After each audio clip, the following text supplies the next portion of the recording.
Buenos Aires. It's a city that everyone talks about, but nobody explains. It's a city that's completely different from any other that you'll find in South America. After many years of contemplating if I'd ever come here, my journey around the globe has finally brought me to Argentina. In this video, I'm showing some of the best things that Buenos Aires has to offer. The food, the history, the architecture, the nightlife. Today I'm going to find out what all the hype is about. As always, don't forget to comment, like, and subscribe, and check out the Patreon if you want to show support. Let's get into it. So everybody knows Argentina is famous for its steaks, so I'm starting the day at the most famous steakhouse in the country, Don Julio. If you've never heard of Don Julio Parrilla, let me explain why I'm so excited. This place has been rated the #1 steakhouse in the world for the past 3 years in a row. It was the first restaurant in Argentina to earn a Michelin star, and in 2025, it rated number 10 on the list of the world's 50 best restaurants. So I'm coming here with sky-high expectations and fully expecting this to be the best restaurant that I've ever eaten at.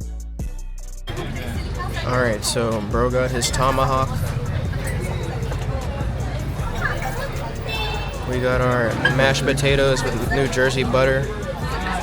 And I got my 900 gram T-bone.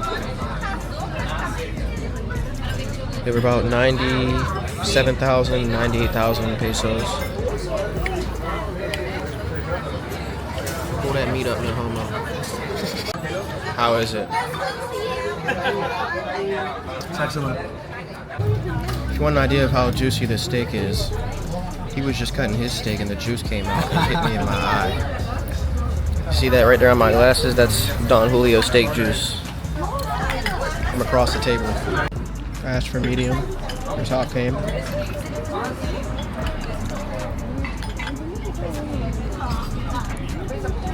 It's definitely juicy and tender.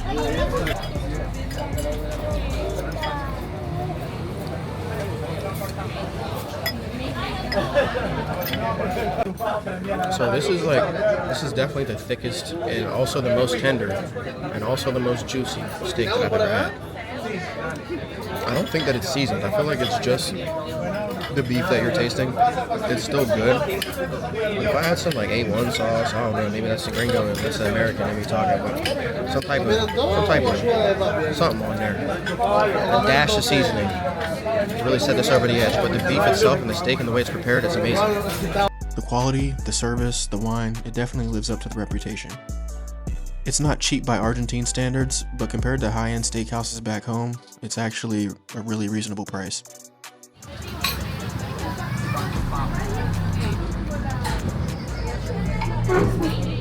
Just finished at Don Julio.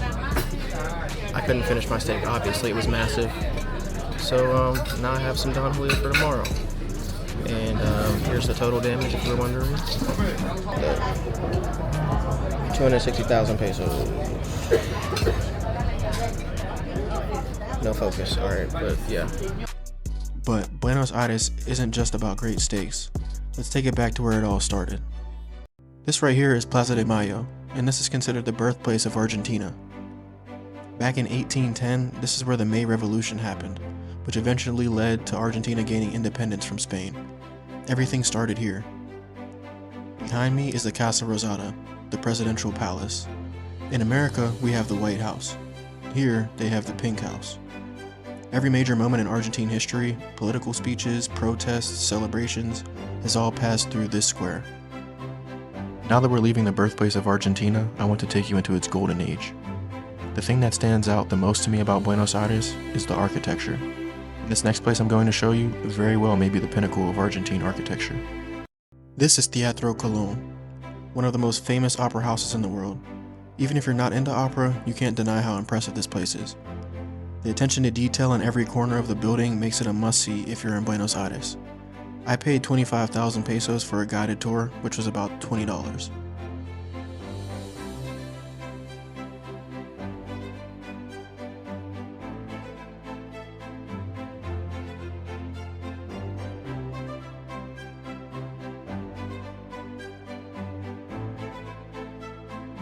Buenos Aires has this refined, almost European feel to it that really surprised me, and that vibe shows up in a lot of different parts of the city.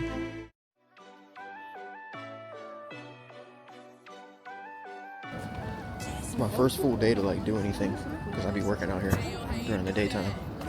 But I'm out here in Puerto Madero, which is known to be like the most expensive neighborhood in Latin America. So far, all I bought was a pack of gum. It was about like $2. Here's what it looks like out here. This is Puerto Madero, easily one of the most modern parts of Buenos Aires and considered to be the most expensive neighborhood in Latin America. This kid's going crazy on these bikes.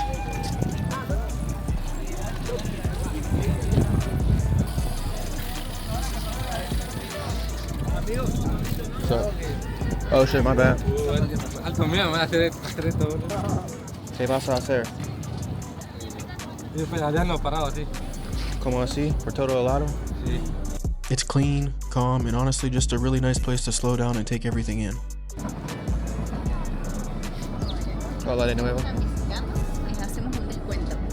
No veo tu número aquí.